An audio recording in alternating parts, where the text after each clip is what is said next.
0310 hours. Richmond Shipyard. Number 2. San Francisco Bay, late 1942. The fog hasn't decided whether to rise or fold back into the water, so it just hangs, a grey curtain pierced by arc-light halos and the popping glare of welders' torches.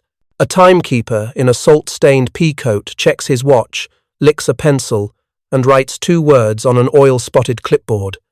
Keel laid. On the ways, a skeleton of steel grows vertebra by vertebra, keel sections slung from gantries, kissed into place by cranes, the seams stitched shut by teams moving like a choreographed river. The yards never actually sleep. They dim, they lower their voice, but they never sleep. At 0455, the whistle. Night shift out, day shift already queued, lunch pails, work gloves hooked through belts, the smell of coffee in paper cups. The ground vibrates with a kind of promise, the thudding cadence of plate after plate descending. The ship's outline is still theoretical, chalk marks on steel and the math in a foreman's head. But the ship exists already in another way that matters more. A line on a schedule that will be kept, a hull number, a delivery date, a promise made to convoys that will form in the Atlantic and the Pacific, to tanker masters who worry about U-boats and air patrols with tired eyes. By first light, prefab blocks, keelsons, bulkheads, deckhouses arrive on low-slung rail carts. Nothing about this is improvisation. The blocks were made yesterday in covered shops by crews who measure their day not in hours but in inches of weld laid, studs driven, flange holes aligned. The ship is not so much being built here as assembled a sentence whose words were written all over the city last week. That's the idea. Break the hull into 1,000 sentences that can be written in parallel, then read them together at once, loudly, and call the result launch. The mathematics of shipbuilding are about to be rewritten. A woman in a visor shouts for eye protection, flips her mask, and pulls bead down a seam that didn't exist an hour ago. Behind her, a trainee watches the slag curl and fall like bright orange commas, the punctuation of a new language.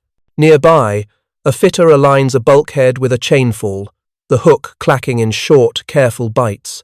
The shop steward keeps a quiet ledger of head counts. More hands on way 3. Shift a crew to the engine beds. Hold back the plate. Benders until the next cart of deck stringers arrives. It's all timing. It's all choreography. The foreman thinks not in days but in turns, how many turns of the ways before Friday. At noon, a rain begins that can't be bothered to choose a speed. It falls in deliberate droplets that bead on new steel and explode into cool steam on welds still hot enough to hiss. The timekeeper, 2 steps up a ladder, looks across the skeletal forest of frames and can see the hull taking on density, more mass at bow, stern gaining ribs, the middle thick with sub-assemblies waiting their turn. He scribbles on the board, shakes his head once, and grins. He's chasing something that would have sounded like a joke 3 years ago. Another one by Friday. No one here talks like a strategist. They talk like mechanics. But the strategy is in their hands all the same. The men and women of Richmond are converting time into tonnage, math into matter, and the pulse of a shift into steel you can walk on. Somewhere far across the Pacific, a staff officer in Tokyo has drawn a timetable with long, slow curves, months for a hull, months more for trials, and replacements counted in handfuls. That timetable won't survive contact with this yard. On one end of the site, where the fog thins toward the bay, a placard is tacked to a wall. Safety first.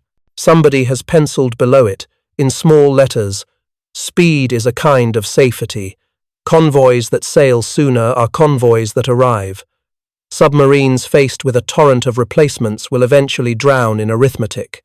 That's the thesis at Richmond Welds as arguments, cranes as punctuation, the launch itself a full stop at the end of a very long sentence. By evening, the hull has filled the frame of its day. The arc lights come up again. The whistle sounds again. Another shift threads itself into the ship. The timekeeper folds his board under his arm and checks his watch. It's still early, but the schedule is real enough to feel heavy. He knows two things. The record out there is something like 4 days and change war, time stunt or not. Proof that steel can be persuaded to move on a calendar tighter than anyone imagined, and that his yard doesn't need a stunt. It needs cadence. It needs the relentless comfort of a drumbeat you can set your life by. Later, when the splash and cheer of a launching bounce off the bay and echo up into the dark, someone will write a new line on a new clipboard. Launched. The rest of the world will call it a miracle. The foreman will call it Thursday. Record build. The Liberty ship SS Robert E. Peary Keel to launch in 4 days, 15 hours at Richmond's Yard No. 2 proved what could be done when the system chose speed over tradition. The point was never to make every ship in 4 days. It was to prove that throughput could be engineered. What the workers can't see from the slipway is the scale of the network. They're feeding a continental machine that will scatter identical hulls to both oceans in quantities so large that language has to borrow from accounting to keep up. 18 American shipyards will build Liberty ships 2,000, 710 of them, standard, cheap, blunt, and exactly what logistics demands. Forget craftsmanship as a singular virtue. Embrace repeatability as the war-winning art. The Liberty program's 2,710 ships and its standardized EC2 SC1 hull are the scaffolding of everything that follows. At 2,358, the fog finally lifts and the wind pushes a clean cold across the yard. Somewhere in the dark, a train breaks, squealing, with another batch of plates. The night, foreman raises a hand. 2 cranes swing. The welders pull their masks again. What happens next will look like work. It is also strategy. War will be decided by a single annihilating encounter. In the quiet rooms of the Imperial Japanese Navy's Naval General Staff, the idea had a name with the cadence of certainty. Kantai Kessen, the decisive battle doctrine. It was a war plan written for a world where fleets move like chess pieces and industry as a backdrop, not a protagonist. On paper, the logic could seem elegant. Force the U.S. Pacific Fleet to cross an ocean, bleed it in the approach with submarines and long-range aircraft, then destroy the remainder in home waters with a concentrated blow from battleships and carriers. Build just enough quality to offset the enemy's quantity. Decide the war in one terrible afternoon. For the doctrine and its lineage from Mahan and Tsushima, see overviews of Kantai Kessen and pre-war IJN planning. The trouble with elegant plans is what they assume away. To make the decisive battle thesis cohere, Japanese staff studies had to place hard limits on what the United States could and would do once fully aroused. Time was the first assumption, that American mobilization would be slow, hampered by labor shortages, by riveted construction most yards still used, by an 1,890 seconds craft tradition. Slipways would be occupied by single hulls for months. Replacement cycles could be gamed. In the arithmetic of Tokyo's ops rooms, shipping losses inflicted by submarines and aircraft would outrun shipping berths at American yards if only for a few crucial months, while Japan consolidated a defensive perimeter. The second assumption was distance. Every mile across the Pacific, every ton of fuel burned, every spare part shipped would dilute American strength. Even if the United States could build, it would struggle to position. If you fought a nation thousands of miles from its factories, you fought it on logistics, and logistics would crumble under strain. That's what the doctrine expected. That's what its graphs suggested. The third assumption was composition. Japan would invest in exquisite weapons, long-lance torpedoes, superb optics, well-drilled night-fighting cruisers, aircraft that could reach farther and hit harder in the opening months. Meanwhile, the US would spread its attention, building odd mixes of hulls, cargo ships, tankers, landing ships, that didn't kill anything directly. A single battleship could win a night. What could a convoy of slow, rust-brown freighters ever win? Organization can be a kind of blindfold. In Tokyo, officers who had studied Tsushima and the writings of Mahan absorbed a lesson fitting their service's traditions. Concentrate force and seek decision. The reality they did not quite model was that the United States had a different concentration in mind. Concentrate industry, not ships. The American war would be decided not just off Midway or in Iron Bottom Sound, but in places like Richmond, Portland, Baltimore, and Wilmington, among yards multiplied and synchronized. The IJN's plan assumed a long transit across a hostile ocean would be a crippling weakness. America intended to make distance just another variable in a production function. To their credit, Japanese planners were not ignorant of American capacity. In fact, some estimates were chillingly honest. An industrial base dozens of times larger, oil reserves that dwarfed Japan's. But insight is nothing without implication. If war could not be short, if it became a campaign of calendars and ledgers, then the entire Kantai-Kessen premise bent toward defeat. The doctrine imagined attrition on the way to parity, then decision at the chosen place. The United States imagined the inverse. Decision through attrition replace faster than you lose. Fuel fleets with a river of tankers, feed garrisons with an armada of anonymous cargo ships, and then choose your place and your time. On the Kobling.com, doctrine's logic and limitations, and the IJN's belief it could wear down a transoceanic U.S. fleet before battle see synthesized treatments of Kantai-Kessen and planning assumptions. Also note analyses that Japan lacked the industrial base for a long war. This is the hinge where our story swings. The chapter heading is provocative. Japanese admirals never expected the U.S. could build a ship every 3 days. And it's true in the way that matters. Not that any one slip could conjure a hull from air every 72 hours forever, but that the system America constructed could deliver completed tonnage so quickly, so predictably, that Japan's loss replacement mathematics broke. In 1943 alone, the emergency shipbuilding program delivered over 1,279 of the EC-2 type cargo ships, the Liberty class plus hundreds of tankers and other hulls. That's multiple ships per day across the system, with some yards launching as many as 3 in a single day. The decisive battle Japan awaited was drowned under a tide of arrivals. Liberty totals and West Coast yard outputs, Richmond's as many as 3 in a day, are documented in standard references. A staff officer steeped in the decisive battle creed might counter that no cargo ship ever sank an enemy fleet. That's correct, and irrelevant. Fleets don't sail without fuel. Divisions don't fight without rations and ammunition. Airfields don't get built on coral without bulldozers, steel matting, lumber, and water purification units, each banal, heavy, and volumetrically greedy. The vessel that wins a war of distance is not the one immortalized in paintings. It's the hull that shows up on time again and again with the dull necessities of persistence. America decided to make those hulls faster than anyone thought possible, and to make so many that the loss of any single ship, even any 100, barely moved the needle. There's a temptation to blame doctrine alone. It's more complicated. Doctrine shaped procurement. Procurement shaped industrial policy. When Tokyo prioritized capital ships and long-range killers, it necessarily deprioritized escort craft and the boring half of naval war. Keeping merchantmen alive, air and subs chewed Japan's shipping to pieces. The United States, by contrast, made a conscious choice to become an arsenal not only of democracy and rhetoric, but of logistics, in fact. Franklin Roosevelt's line, "We must be the great arsenal of democracy," wasn't a flourish. It was marching orders, and no service obeyed more completely than the shipyards. Roosevelt's arsenal of democracy framing comes straight from his the 29th of December 1940 fireside chat. Tokyo's miscalculation wasn't that Americans would try to build, it was that Americans would learn to build differently.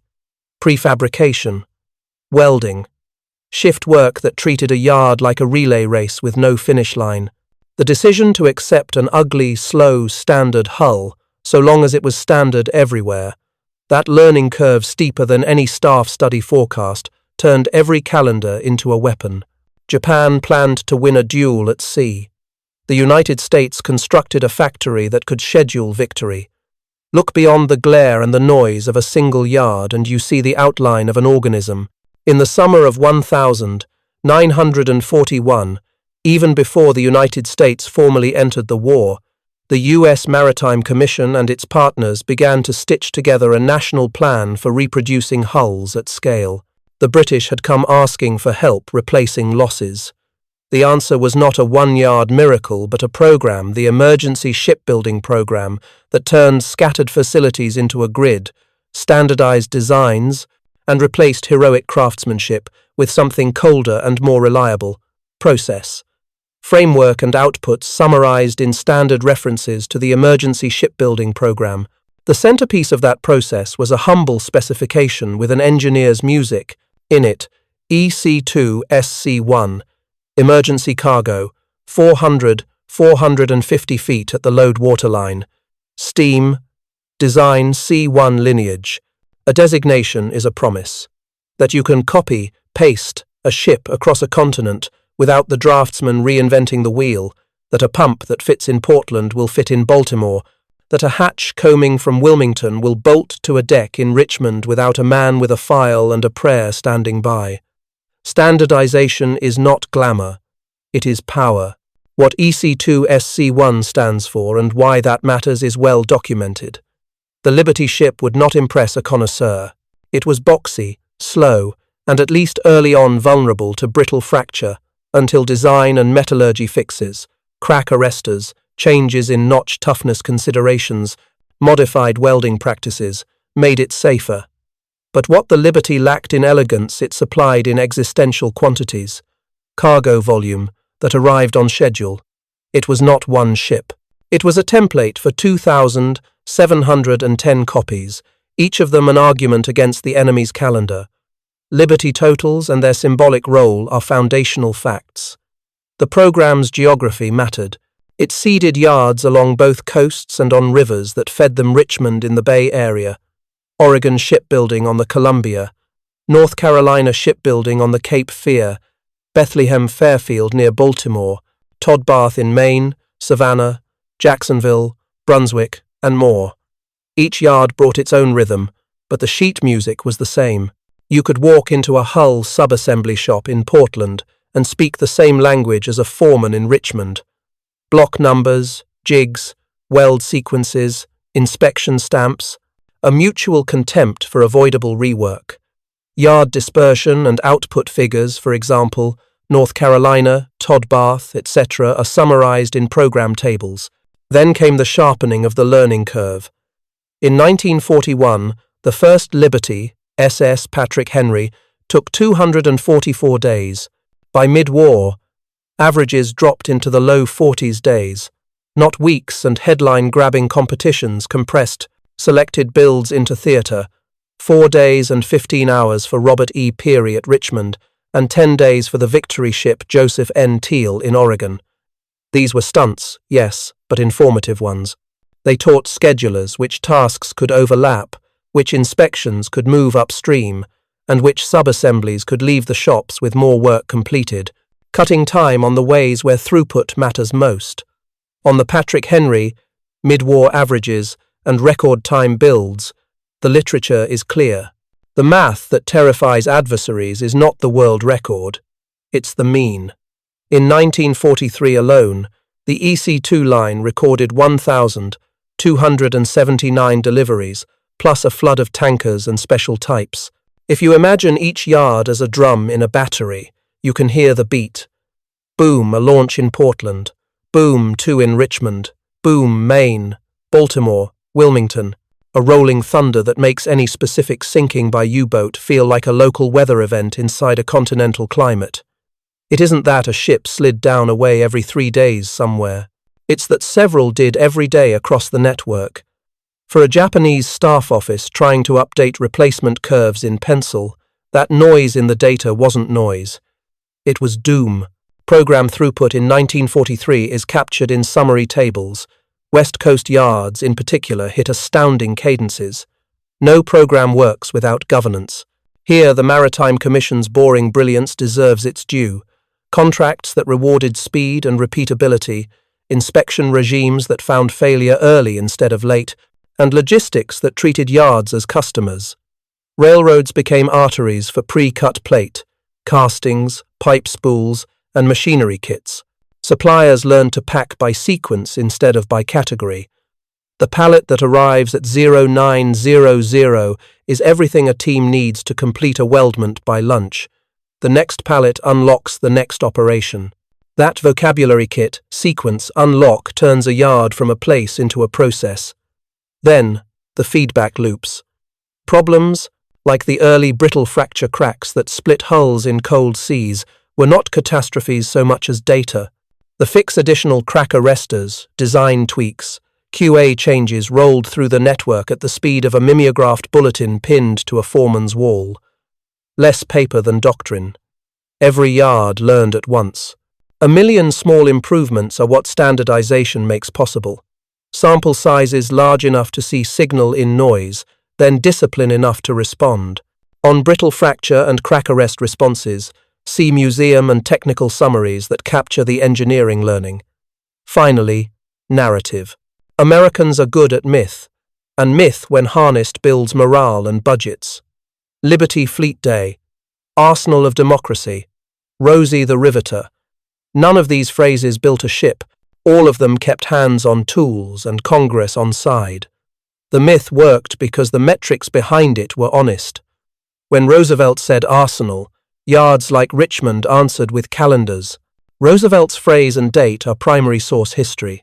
The result of all this design, discipline, yard multiplication, supply chain choreography, learning loops was a factory stretched across a continent that behaved like a single plant. That's the American answer in one sentence.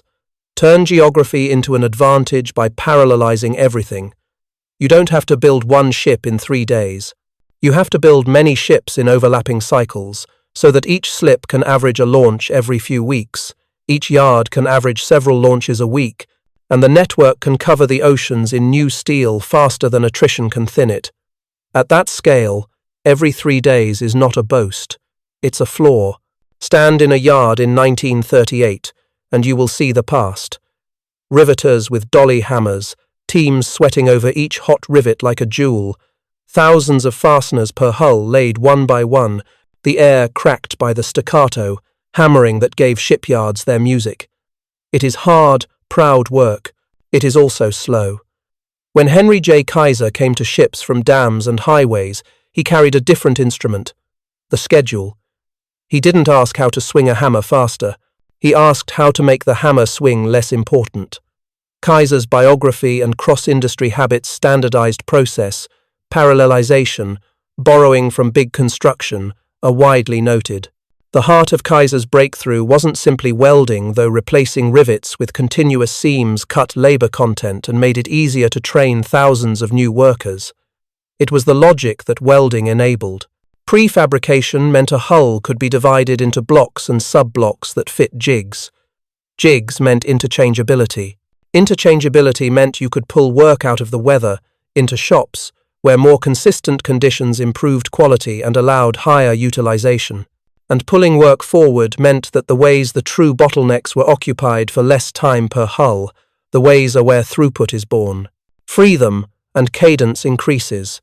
Increase cadence, and the network's ship every 3 days rhythm stops being a fantasy and becomes a scheduling problem you can solve.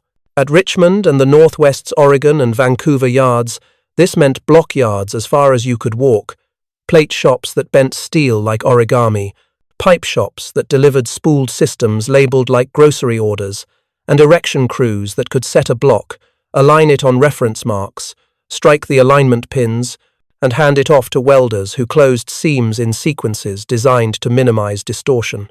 Every block carried a tag, part number, destination, subassembly, checkoffs, so the yard could see inventory the way a banker sees cash flow.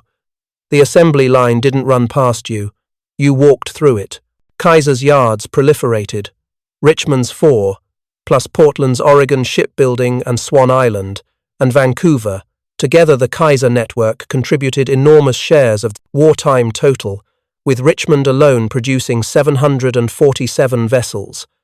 Training was the miracle inside the miracle. Welding is a skill, but it's also a process you can teach in weeks if you design the work to be teachable.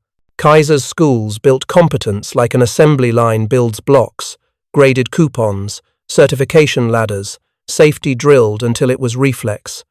This mattered because the workforce was changing. Women and minority workers, previously excluded from skilled trades by union bars and custom, arrived by the tens of thousands. To absorb them, the yard had to be designed as a learning environment. When a trainee with hands still unsure stood behind a visor and pulled a bead that passed inspection, the system had done something better than fast. It had made more people capable of making fast safely.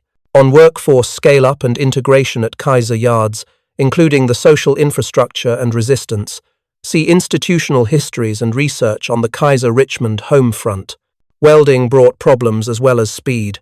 Early fractures in cold waters, those sudden, sickening rips along welded seams, taught humility. The response was not to retreat to rivets, but to engineer controls, add crack arresters, revise material specs, adjust weld procedures, inspect heat, affected zones with new rigor. A riveted hull fails differently, but it also carries all the other penalties the war could no longer afford. The message was not, welding is perfect. It was, welding is fixable at scale. And when you run a network, fixable beats elegant every time because fixes propagate. For the fracture story and the engineering remedies, museum and technical write-ups provide clear context. Kaiser also imported from dams and highways a respect for the non-ship parts of shipbuilding, transportation, housing, healthcare. What good is a daily launch schedule if your workforce arrives late, sick, or exhausted? So the system built bus lines, canteens, childcare, and, notably, a 3-tier medical system whose skeleton would become Kaiser Permanente, first aid stations in the yard, a field hospital in Richmond, and a main hospital in Oakland. An industrialist doesn't talk about souls. He talks about uptime, but the effect was human. Fewer injuries untreated, fewer livelihoods wrecked by out-of-pocket doctor bills, more stamina for day after day of hard, necessary work. Kaiser's health system origins and reach are well recorded. Let's do the math the way a foreman would. A slipway is a bottleneck shared by all operations that culminate in a launch. Your job is to minimize slip occupation time per hull. With block prefabrication and welding, the ways are occupied primarily for erection and outfitting to a defined milestone. If you reduce weigh's time from, say, 60 days to 20, you triple the slip's output rate. Multiply by ways per yard. Richmond had multiple ways across its 4 yards. Oregon, Shipbuilding, and Swan Island added more. Vancouver added still more. And you begin to see how a yard can schedule multiple launches a week, and thus how a network can deliver ships at a cadence that makes the phrase every 3 days conservative. In Richmond, on some days, 3 ships went down the ways. That isn't magic, it's utilization. Richmond's as many as 3 in a single day is documented. Northwest yards also hit records. Prefab does something else quietly powerful. It makes quality more predictable. Inspectors who would once chase defects all over a hull can camp at choke points where sub-assemblies pass. You remove variation upstream, where it is cheap, rather than downstream, where it is expensive and schedule-destroying. That single insight move work earlier is how the 4-day Peary record is possible in the first place. The launch is not a miracle. It is the final movement of a symphony played in sectional rehearsals all week. The Peary stunt taught the system where slack could be burned, safely, and where sequence mattered above all. The broader context is reflected in program histories. There was theatre because theatre motivates. Yards raced each other. Newspapers ran photos of workers chalking time to launch on boards like pit crews at Indianapolis. Celebrities swung bottles at bows. But behind the confetti and the champagne, a very American thing was happening. Competition in service of standardization. You didn't beat a rival yard by inventing a new ship. You beat them by running the same ship through a faster process with fewer errors and a cleaner calendar. That impulse made fools of enemy planners who still thought in terms of singular ships and singular battles. What did Japan see when it looked across the ocean? It saw 1 yard at a time. What it missed, what few militaries had ever dealt with before, was a federated factory whose components were cities, rivers, railroads, and a workforce wearing cloth caps and headscarves, carrying lunch pails. and learning the art of repeatability. In a duel, repeatability is boring. In a war of distance, repeatability is lethal. By the time Richmond's ways were at full song and Portland's cranes were moving like metronomes, the argument was over, though the fighting was not. Modular prefab, welding, and the cultural acceptance of standardization had done something doctrine could not. They had made victory a schedule. And that is what the admirals in Tokyo had not expected.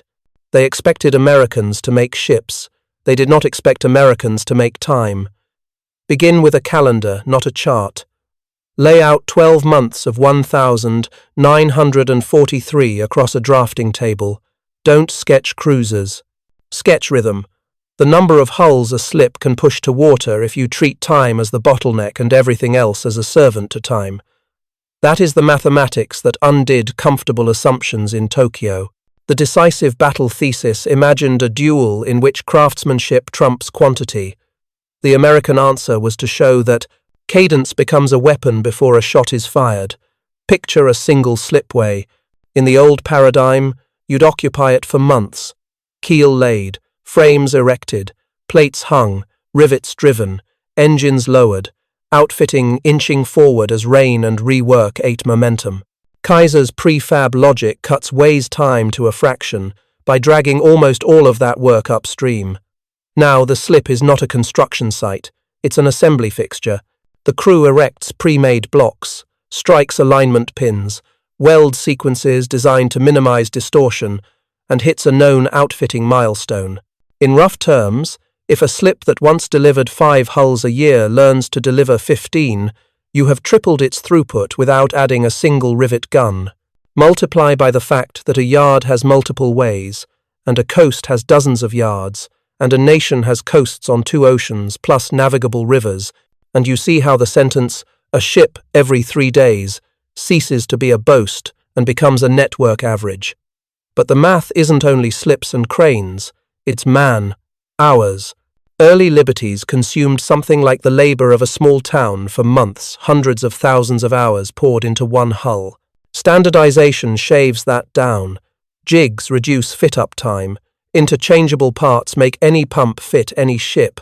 Training pipelines produce welders whose first day on the ways is not their first day on a torch. The gain is not a miracle, it's arithmetic. Save 1 hour out of 10 tasks done 10,000 times, and you've recovered months of calendar. Do it across 2,700 hulls, and you've moved the war's calendar. Next, think utilization. A workforce that arrives on time, healthy, and sequenced to the work keeps machines busy. Busy machines keep slips fed. A crane idle for 10 minutes is a rounding error. A crane idle for 10 minutes per hour across a year is a ship you didn't launch. So schedulers build Gantt charts like battle plans, consumables staged before need, subassemblies kitted, inspectors slotted where they find problems early, not late. Every tiny delay you capture upstream is a gift to the slip. Every gift to the slip is a gift to throughput. The enemy does not see these gifts until it is drowning in them. Now zoom out to attrition math. Assume a submarine force sinks X tons per month. The question is not, can we stop them entirely? It's, can we outrun them? Replacement curves are merciless. If you launch materially more tonnage Ethan, the enemy can sink, and if you launch it predictably, then any local success they achieve dissolves into the climate of your production. The East and Gulf coasts output. The West Coast outputs. River yards feed both. Tankers leave with fuel that enables sorties. Cargo ships leave with rations and shells that enable campaigns. Landing ships leave with the literal means to move an army ashore. The submarine's calculus starve. The opponent fails when the pantry refills faster than it can be emptied. The terror for an adversary planner isn't the outlier, like a 4-day stunt build. It's the mean and the variance. When the mean days to launch declines across the fleet of yards, and the variance tightens because standardization chokes off chaos, you can predict supply. Predictability is combat power. A convoy planner who trusts a calendar can knit together escorts, refueling, and port turnarounds into a timetable that feeds entire theaters. A naval staff that cannot trust its replacement curve because engine shops are late, because steel isn't there, because yards are few will fight more cautiously, husbanding scarce hulls, yielding initiative to someone whose calendar never flinches. Let's perform a simple thought experiment with round numbers to illustrate the rhythm. Imagine a yard with 4 ways. Prefab reduces weighs time to 24 days per hull. Even if you schedule conservatively buffer for weather, inspections and occasional rework, you can launch each way roughly once a month. That's 4 launches per month per yard. Now scale. 10 such yards gives 40 launches per month. Across a 12-month year, that's 480 launches before you count additional ways, faster cycles, or other hull types. Layer in specialized yards producing tankers and landing ships. The national graph becomes a staircase. This arithmetic undermines doctrine in a second, subtler way: risk absorption. When replacement is abundant, you can accept operational risk you would never accept otherwise. You can push convoys harder, sortie task forces more often, launch simultaneous offensives, or keep combatant ships at sea longer because the river of dull grey hulls behind them never runs dry. Abundance does not make you careless, it makes you decisive. Tokyo's decisive, battle creed concentrated risk in one throw of the dice. America's shipbuilding programs spread risk across thousands of calendar events, each launch a small nudge that added up to an irresistible shove.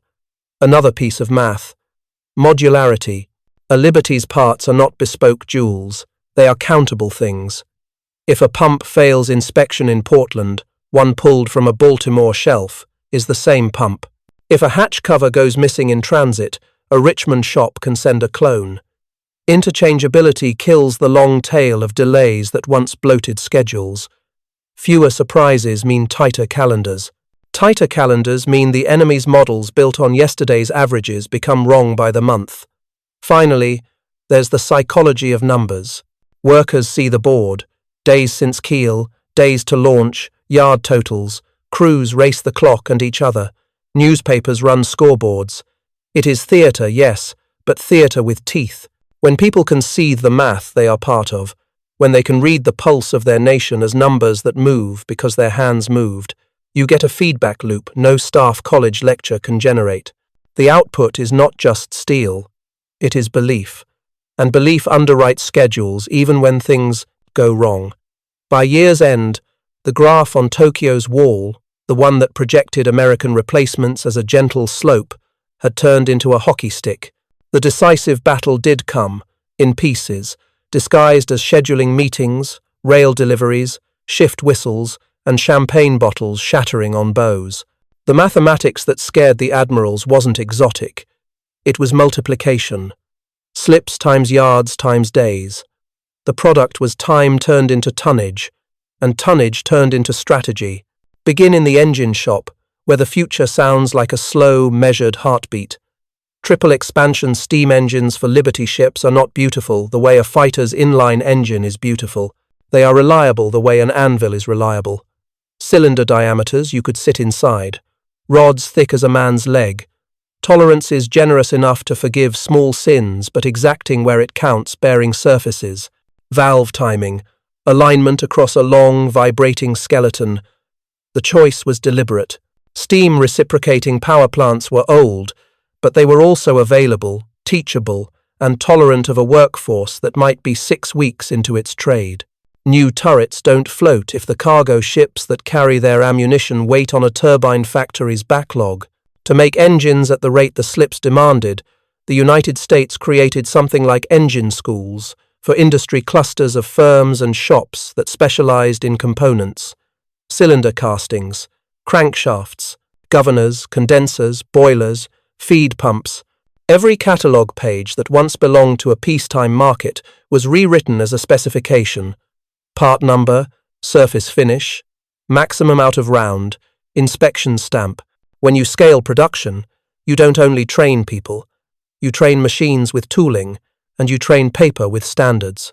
Suddenly, a casting poured in the Midwest slides into a bedplate in Baltimore because both were born from the same drawing. Steel is the second heartbeat.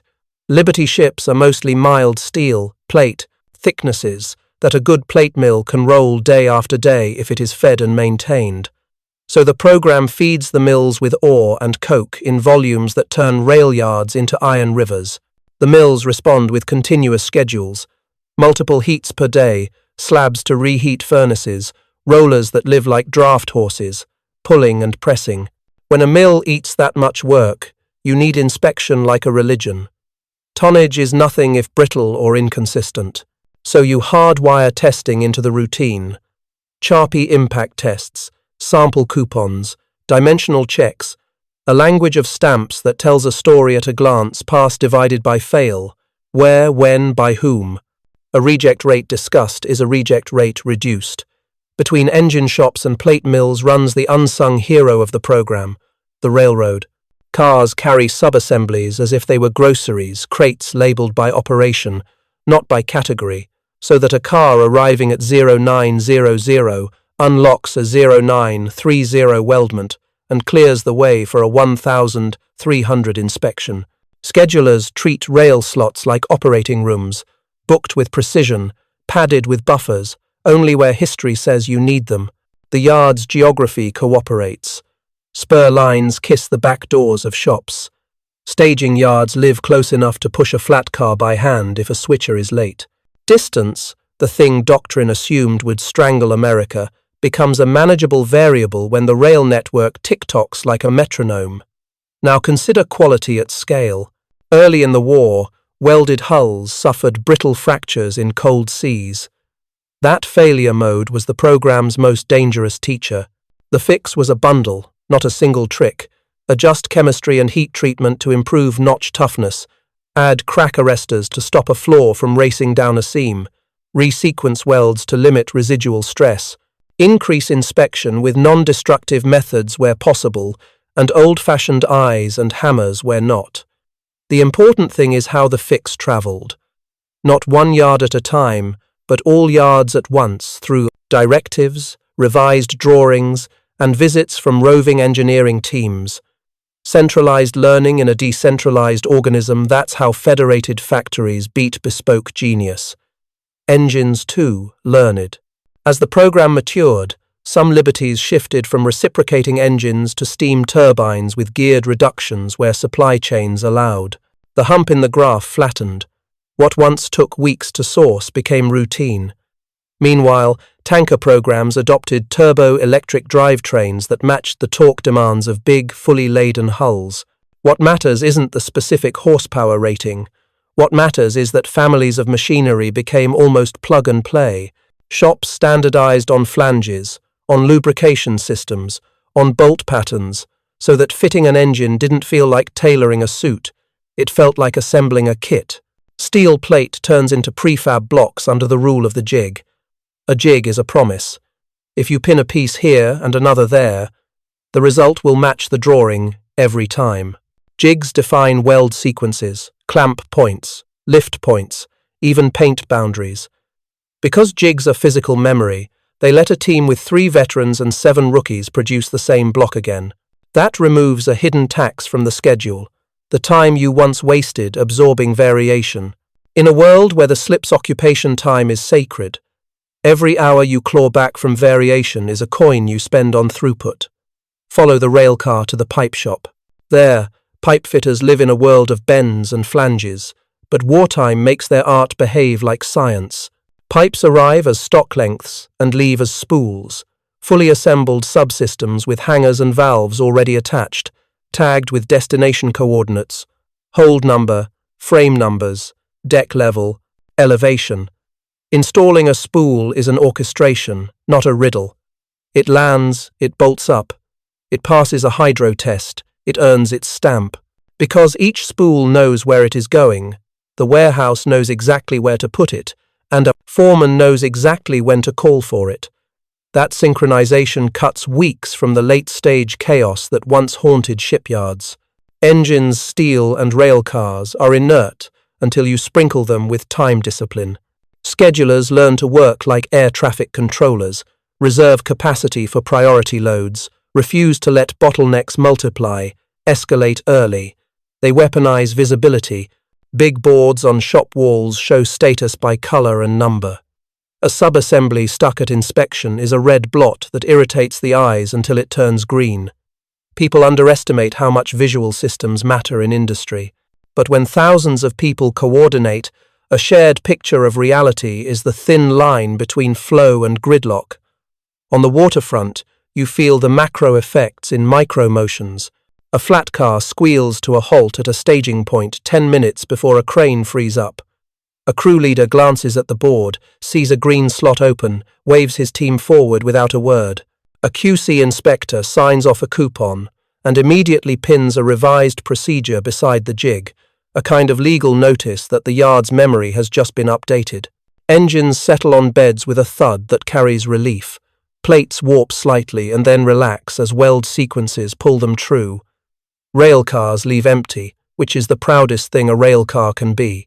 When an admiral in Tokyo thought about American strength, he might picture a New Jersey-class battleship hurling shells.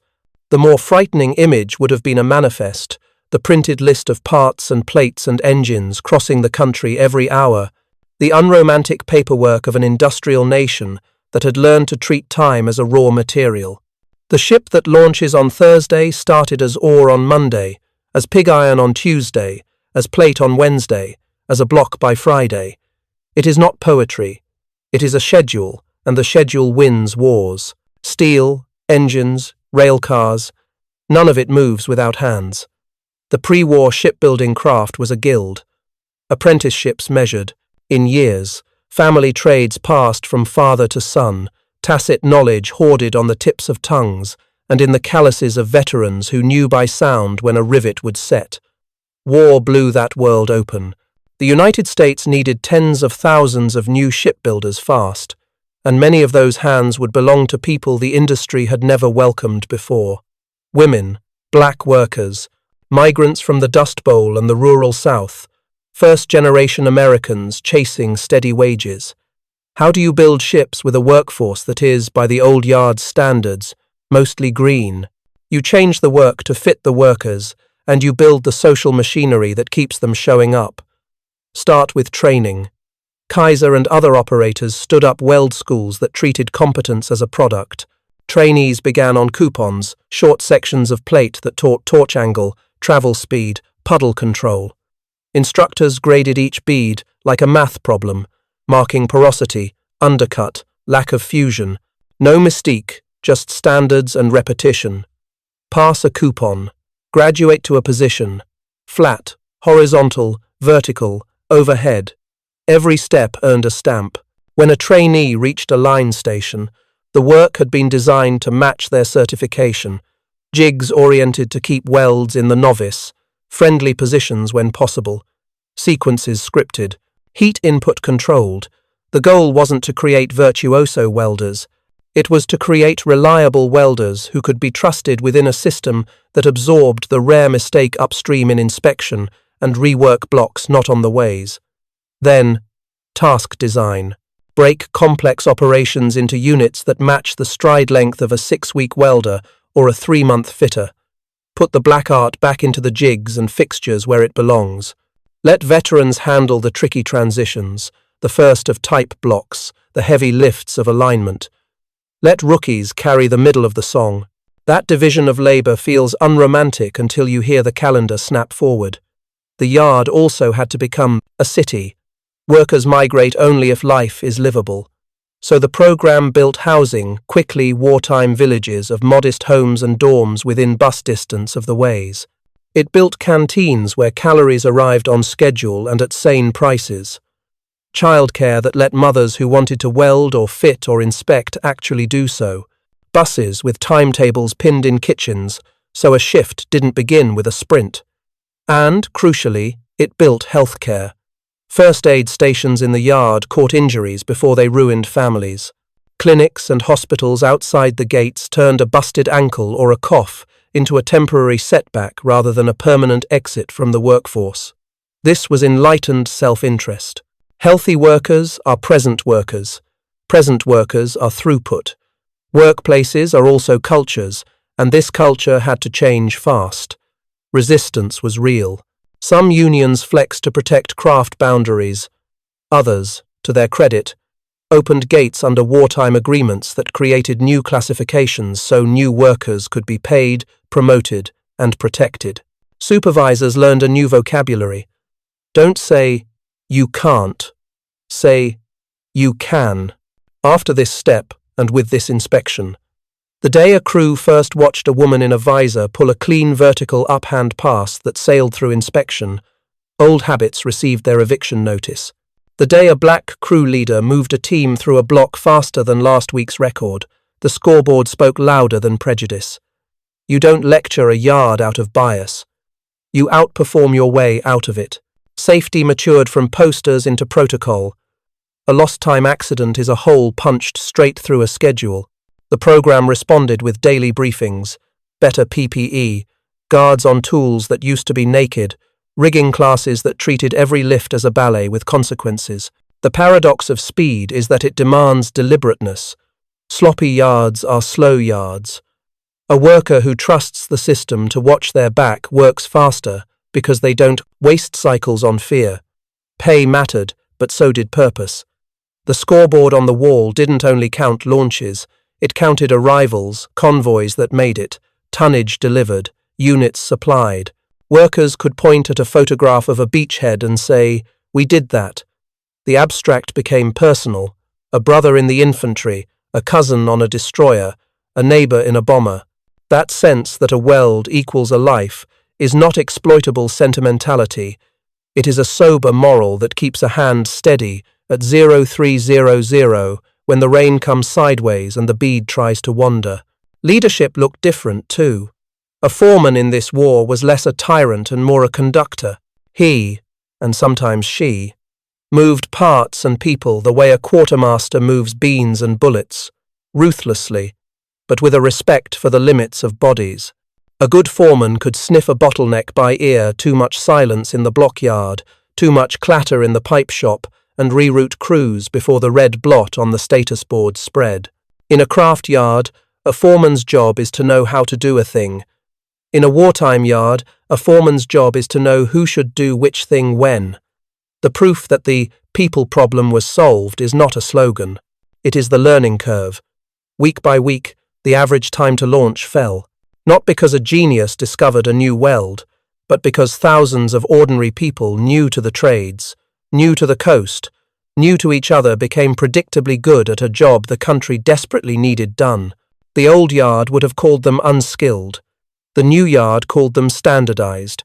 By the time the program hit its stride, Richmond alone employed a small city's worth of workers. The Kaiser network across the bay and up the Columbia did the same. When the whistle blew, a continent's worth of human decisions synchronized for a few minutes, and a ship moved closer to water. There is grandeur in that, but also humility. It only worked because a system refused to treat people as interchangeable, while insisting that parts must be. That distinction, respect for the person, ruthlessness about the part, is the secret of humane mass production. In the end, what solved the people problem was not slogans about unity, it was design. Of jobs, of jigs, of bus routes, of clinics, of pay scales and promotion ladders, of lunch counters and tool cribs and status boards. When you design for reality for tired feet and hungry kids and stormy nights and still keep the calendar, you win something bigger than a race with an enemy. You win the right to say, without apology, that a democracy can build faster because it is willing to organize fairer. At some point, quantity turns into quality of effect. The Liberty was a blunt instrument, slow, boxy, hard to love. Its job was to make scarcity impossible, but the program didn't freeze in place once it proved it could multiply hulls. It iterated. Good enough now was the first doctrine. The second doctrine, arriving like the next shift, was better soon. The transition from Liberty to Victory ships, from basic cargo carriers to specialized hulls like T2 tankers, LSTs and escort carriers, shows an industrial ecosystem learning in public at massive scale. Consider the Victory design. Longer hull, finer lines, upgraded machinery, turbines instead of triples where supply chains allowed pushing speed into the mid-teens. Those extra knots mattered. A convoy's overall speed is set by its slowest member. Lift that floor, and you compress exposure to submarines, reduce time on dangerous approaches, free escorts for more aggressive screens. The victory was not a repudiation of the liberty. It was a second verse written in the same key. Standardization, prefab, welding, interchangeability. The jigs grew, the shops adapted, the ways learned a new choreography. If liberty made abundance, victory made pace. Simultaneously, the program expanded into ships that don't make posters but make wars. T2 tankers to move the Raymer, blood of fleets, LSTs, landing ship, tank, to walk armor onto hostile beaches, LCIs and LCVPs to scatter infantry across a shoreline, escort carriers, CVEs, conjured from merchant hulls to throw air cover over convoys and amphibious task forces. Each type answered a specific logistical prayer. Tankers gave the fast carriers a leash that reached the enemy's backyard. LSTs made geography negotiable, erasing cliffs and reefs with steel ramps. CVEs turned the deep ocean from a submarine sanctuary into a kill zone patrolled by aircraft. The impressive part isn't any one hull, it's the mix. America didn't chase a perfect ship. It orchestrated a portfolio tuned to a strategy of relentless pressure. Slow freighters and faster victories share routes. Tankers and ammo ships travel with escorts that grew out of the same factories. LSTs ride piggyback across oceans on other hulls or crawl their way, stubborn and unstoppable, toward beaches marked with code names. This compositional thinking is the industrial equivalent of combined arms. You win not by over-optimizing one vector, but by bringing enough different vectors to saturate every problem at once. Iteration fed back into process. Victory hulls demanded more precise fit-up. Yards responded with tighter jigs, more rigorous inspection, better training on weld distortion and heat management. LST production demanded big, ungainly blocks. Yards responded with material handling improvements, new cranes, better sling practices, more disciplined signaling because the cost of fumbling a 50-ton piece is measured in time and funerals. CVEs forced a marriage between merchant marine logic and naval aviation. Stronger decks, different weight distributions, catapults on hulls never meant to know the word. The courage was not in insisting that one process could do all things. It was in adapting the process without losing cadence. There is a subtle strategic dividend here. Optionality. When your factories can switch models without seizing up, your strategy can pivot without apology. A submarine campaign hits hard. Emphasize escorts and faster freighters. Amphibious demands spike. LSTs and LCTs roll off lines that yesterday were building something else. Oil requirements balloon as fleets roam wider. Tankers multiply, and pump and hose kits follow. The enemy cannot predict your composition because you are not wedded to one. You are married to throughput. Critics of standardization sometimes imagine it as a dead end, a bureaucrat's paradise of sameness. Wartime America showed the opposite. Standardization is a platform. Once you've taught every yard the same grammar, part numbers, inspection stamps, weld procedures, you can write new sentences quickly. A victory is a longer sentence than a liberty. An LST is a sentence with a strange verb. A CVE is a surprising poem. But they are written with the same alphabet, which is why they arrive on time. This evolution also solved a tactical dilemma: the Liberty's speed. Early convoys were condemned to 11, not trudges, because the slowest ship dictates the beat. Victories and selected tankers raised that baseline. Escorts could leap farther ahead, probe deeper, hunt longer. Air cover from CVEs meant convoys grew their own weather, darkening the ocean above them with friendly wings. Submarine captains who once stalked plodding prey found themselves outrun, outwatched, and finally outbuilt. You do not have to sink every submarine if you can starve them of viable shots and then replace the losses they inflict without changing your face. There is an aesthetic to this, too, an honesty in the shapes that tells you what a nation values. A liberty is a box with a bow. It signals function. A victory carries that honesty forward with a suggestion of urgency in its lines. An LST looks improbable and works anyway, the industrial equivalent of a mule. A CVE is a farm truck, with a landing strip humble, indispensable, entirely adequate to the job of making the sea less lonely for merchantmen. In a museum, a battleship steals the eye. In a ledger, these other hulls steal the war. The progression from liberty to victory also marks a shift from catch-up to choose your tempo. In 1942, the job was to plug holes in a hemorrhage. By late 1943, the job was to set conditions for offensives months in advance, to make sure fuel was stacked at forward depots, ammunition lay in break, bulk holds aimed at the right islands, construction battalions had their bulldozers, hospital ships had their supplies, repair ships had the parts to turn wounded destroyers into fighters again. That is not heroism, that is art, and it is only possible when your calendar is yours to command. When the war bent toward conclusion, the shipyard's legacy was not only steel afloat, it was a trained workforce, a habit of process literacy, and institutions, healthcare systems, training schools, supplier networks that outlived the emergency, victories and T2S and LSTs scattered across peacetime routes, converted, sold, repurposed, or scrapped. But the idea that a free society could choose speed by choosing discipline did not dissolve with the blackout curtains. It stayed. It waited for the next crisis. It is waiting still. If the liberty was the sentence, "We will arrive," the victory was, "We will arrive sooner." The tankers added, "with fuel." The landing ships added, "and force." The escort carriers added, "beneath a roof of air." Put those sentences together, and you get a paragraph.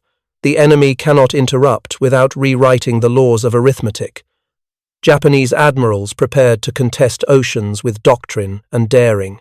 What they met instead was prose plain, relentless prose typed by cranes and torches onto the pages of a calendar. Every 3 days? More often than that, by the end. And that is the point. Once a nation learns to turn time into ships, ships into schedules, and schedules into strategy, surprise drains out of the enemy's plans until all that remains is disbelief. Convoy planners did not think in poetic distances. They thought in days at 11 knots. They thought in refueling windows broad enough to forgive weather and narrow enough to starve submarines of opportunity. On a chalkboard in Pearl, someone sketched a ladder: departure, rendezvous, refuel, handoff to air cover, arrival, then built another ladder for the return. The miracle of shipbuilding turns into strategy only when these ladders interlock, when ships are not just built but scheduled like trains. Here is the logic that made the Pacific crossable. First, convert steel into predictable departures. The yards promised a cadence. Convoy planners turned cadence into calendars. A Liberty leaving San Pedro this Thursday meant a tanker could leave Richmond Friday, meaning an escort could sail from San Diego Sunday, meaning a destroyer tender could be waiting at Pearl with the right spares, meaning the whole moving city could hit its next fuel gate without drama. The system rewarded boring. Boring convoys are the ones that arrive. Second, flatten turnaround times. A cargo ship that lingers at anchor hemorrhages strategy. So the ports learn to move like yards, mechanize where possible, pre-stage cranes, stack pallets by sequence instead of category, and push outbound ballast as ruthlessly as inbound cargo. Inland depots synchronized with wharf schedules. Rail cars fed quayside without pause. A day saved at a pier showed up as a day of cover on an approach later, where weather and submarines argued with luck. Third, weave air and sea into one fabric. Long-range patrols created weather of their own, a pressure system of eyes that forced submarines to dive early, move slowly, miss shots. Where gaps opened, escort carriers stitched them shut. A convoy that sailed under a roof frightened wolves off the lanes. A submarine skipper who periscoped into the shadow of a compact flight deck read a new proverb: "Quantity has wings now." Then there were the forward bases, each a hungry mouth made possible by those monotonous grey hulls. Tarawa, Kwajalein, Iniwetok dots on the map without deep water virtue, until Seabees made causeways and airstrips and fuel farms from cargo manifests. Convoys did not win battles. They manufactured the preconditions for those battles to be won. Ammunition arrived that would be fired months hence. Medical supplies arrived that would be used by men whose names were not yet typed on any roster. Steel matting arrived to pave runways for aircraft that were still rivets and riveters back home. In the southwest, MacArthur's leapfrogs depended on the slow bravery of tankers. A fleet is a promise kept in fuel. The logisticians whispered their own commandments. Never let the carriers dip below reserve. Never waste an escort on a route that scheduled discipline can secure. Never trust optimism to perform the work of another tanker. Knots times days equals reach. Fuel times reach equals options. Where doctrine sought the enemy's fleet, convoys built the stage and then pushed fuel across it until options multiplied. And when the sea bit back, convoys struck in mid-ocean, vessels sunk, survivors bobbing in oil, the calendar still muted the blow. Replacement schedules were already written. Cargo measured in thousands of tons was already loaded. Insurance against disaster wasn't a prayer. It was the next liberty sliding down the ways, and the next victory warming up her engines, and the next LST clanking toward a shore whose code name wasn't public yet. The convoys learned to flow around loss, the way a river flows around a stone. Some commanders bristled at the tyranny of timetables. War rewards audacity, not accounting until it doesn't. A bold plan starves without a convoy behind it. What the American calendar accomplished by 1944 was not merely abundance, it was assurance. Admirals could plan operations with a confidence the enemy could not match because the arithmetic behind their charts, departures, arrivals, refuelings, escorts, turnarounds rarely lied. When the schedule tightened, so did the war. In Tokyo, intelligence officers built models out of photographs, shipping news, and anecdotes from neutral ports. They pinned on maps the blurry silhouettes of ships sliding down American ways, counted hull numbers in newspapers, and tried to compute a future from fragments. The problem was not ignorance, it was lag. A federated factory that learns weekly will outrun any estimate that updates quarterly. At first, the reports sounded comforting. Yes, America was building, but the mean time to launch looked human, not monstrous. Yard A launched 3 in a month. Yard B launched 2. Yard C went quiet for weeks. A familiar rhythm, a peacetime rhythm, seemed to persist. Then the anomalies grew. 3 ships launched in a single day at one yard. A record time build at another. Photographs with more cranes, more jigs, more arc, lights. Rumors of women in visors by the hundreds. A poster that bragged about a health plan for shipbuilders as if medicine were a weapon. These were treated like curiosities, not trends. Signals intelligence worsened the blindness. Intercepts spoke of convoy numbers and task force codes, not of the inland steel mills or the rail schedules that made the convoys possible. A staff trained to hunt the tip of the spear, watched the spear, and missed the arm that threw it. Submarine reports, the most honest weather vane available, told a story the charts resisted. Sinkings up, replacements more up. A commander's lament that attacks felt like scooping from a river that rises was filed with other subjective impressions, like noise. The wall wasn't only cognitive, it was structural. Japan's own shipbuilding did not furnish a frame of reference for what it was seeing. Without prefabrication at scale, without a culture of interchangeable sub-assemblies, without rail-fed yards that acted like factories rather than sites, numbers like 4 days from keel to launch read as propaganda. Even accurate data, when it violates intuition, gets discounted. No one likes to believe a rival has reinvented the work beneath your doctrine. Then came the after-action surprises. A convoy route once thin with escorts now carried air cover from stubby-decked carriers. A beach once deemed beyond logistical support sprouted depots and tank farms weeks after seizure. Ships sunk in attrition campaigns seemed to reappear as if resurrected under new names, new hulls, new cargoes. Intelligence officers tried to rationalize the tempo. Perhaps these were backlogged hulls pushed at once, perhaps British tonnage misattributed, perhaps press exaggeration. None of those maybes changed the math at sea. Post-war interrogations would reveal the mood as whiplash. The decisive battle creed had not prepared its adherents for an opponent who fought with time. A few perceptive analysts wrote memoranda that asked the right questions. How many ways per yard? What is the average days on the ways? Are welding schools scaling? Are brittle fracture fixes widespread? But memoranda cannot manufacture doctrine. The naval culture that had lionized the exquisite strike could not, in the final reckoning, pivot fast enough to revere throughput. The wall finally became visible not in American launches but in Japanese shortages. Oil that refused to arrive, rice that came late or not at all, spare parts that transformed simple maintenance into a hunt for a machine shop with capacity. Intelligence is empathy. The accurate model of another's system often begins with the accurate model of your own. That mirror was fogged. The emergency plans assumed a slope that would tilt down in America's direction. The data wrote a different slope. By the time the curve's truth settled on the tables, ships in American harbors were already taking numbers for the next convoy out.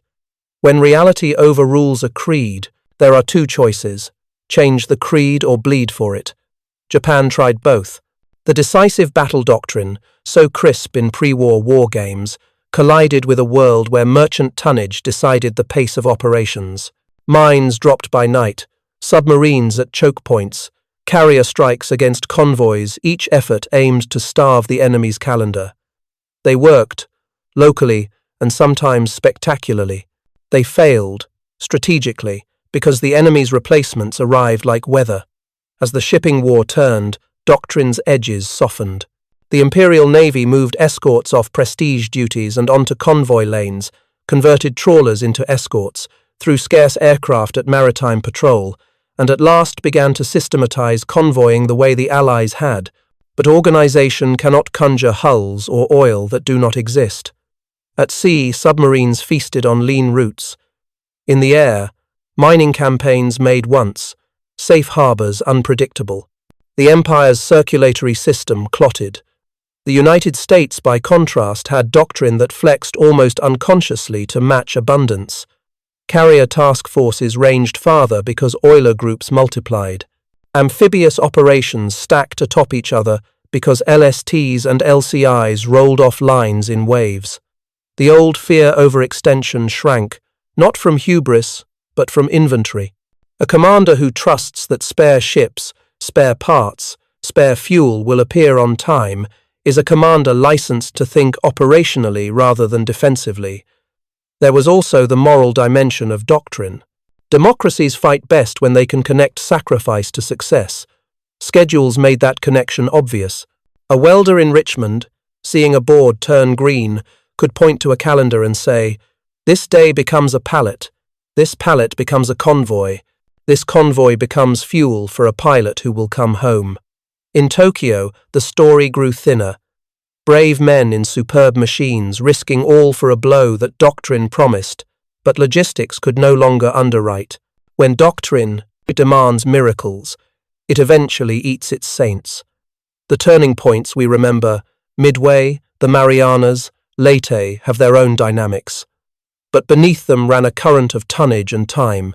By the time fleets clashed in the Philippine Sea, the United States had already made the battle's aftermath predictable. Damaged ships would be repaired at forward bases fed by a constant train of cargo. Replacement aircraft would roll off factories and fly to carriers whose fuel came from tankers, whose escort came from yards that never slept. The enemy had fewer such sentences to write. In the last year, when strategic bombing and mining sealed straits and locked harbors, doctrine finally admitted the war beneath the waterline was over. No theory of decisive blows could survive empty tanks. Industrial war ends not when the last battle is fought, but when one side can no longer assemble the preconditions for battle at all. That is doctrine's quietest lesson, and the most humiliating to a service that prefers drama. For America, the doctrinal legacy was not triumphalism about mass for its own sake. It was a creed of design for throughput. Choose standardization when surprise is costly. Choose modularity when learning is fast. Choose cadence over flourish. And remember that an elegant plan can be broken by a late rail car. Strategy is logistics seen from a higher floor. Logistics is strategy seen from the shop floor. The war forced admirals to ride the elevator between the two. Back at Richmond, 0200 hours again. The fog has returned to see how the story ends. A hull waits on the ways, paint still smelling of solvents and salt. Her name stenciled in letters that look temporary because all names are temporary in a war with this many ships. A woman in a visor checks a weld, taps it with a hammer, nods. Down the line, a crane operator reaches for a sling with the casual grace of someone who has made steel obey, so often it feels like a conversation. The timekeeper flips his pencil, turns a page, and writes a final word. He has written so many times it has become both prayer and punctuation. Launched. The phrase that drew us here, a ship every 3 days, was always shorthand, sometimes boast, often misunderstood. What mattered was never that one slip could perform a trick forever. What mattered was that many slips, linked by design and schedule, and the stubborn refusal to do work twice, could transform a continent into a single, patient machine that converted time into tonnage. The mathematics behind that conversion were not esoteric. They were humane. Design work so new hands can do it well, treat healthcare and buses and childcare as parts of the production line, make learning travel faster than errors, borrow good ideas from dams to build ships, measure in days saved rather than egos satisfied. Japanese admirals expected a duel. They received a factory. They were prepared to break ships faster than an opponent could replace them. Instead, they watched as replacement became climate ever-present, taken for granted, inescapable. A single storm can be endured. A climate remakes the land. In the end, disbelief did more damage than any torpedo. It blinded decision-makers to the need to reimagine their own system before the tide rose past their ankles. The moral is not that mass wins because it is mass. Mass without method rusts. The victory was earned by method, standardization without dogma, speed without carelessness, discipline without cruelty. It was the work of immigrants and Okies, of women who discovered that a steady hand at a torch could pay a mortgage, of men who learned to take orders from people they would not have met in the life they had planned before the sirens. It was welders and fitters and inspectors and nurses and bus drivers and cooks and schedulers and the quiet, maddening, gorgeous bureaucracy that kept paper flowing in the same direction as steel. When the champagne breaks on the bow and the ship slides, the crowd cheers for the splash. The better cheer, if there were such a thing, would be for the schedule pinned to a wall in a back office, the one that made this moment inevitable months ago. War is terrible enough to deserve honesty. So here is the honest, unsentimental coda. The admirals planned to win with shock. America won with habit. The habit of showing up on time. The habit of writing things down and following the sequence. The habit of fixing what breaks and telling everyone else how to fix it next time. The habit of seeing in a weld a life, and in a calendar a promise. Dawn will find the convoy lanes filling again. Tankers at the head of one column, liberties and victories in ranks, escorts weaving, a stubby-decked carrier throwing a shadow that means comfort. Somewhere, a submarine captain watches through a periscope and decides the odds have turned against him. Somewhere, a quartermaster ticks off drums and shells and crates with a satisfaction that sounds like sleep after a long shift. Somewhere, a staff officer who once believed in decisive afternoons pins fresh numbers to a board and finally understands that decision came yesterday, when 1,000 ordinary choices made launch day ordinary. The mathematics of democracy is not a theorem. It is a practice. Count the hours, train the hands, share the fix, keep the promise. And if someone asks, years from now, whether it was true that the United States could build a ship every 3 days, smile and answer with the only statistic that matters. We built them when we needed them, faster than anyone thought we could, until need was satisfied and the ocean changed sides.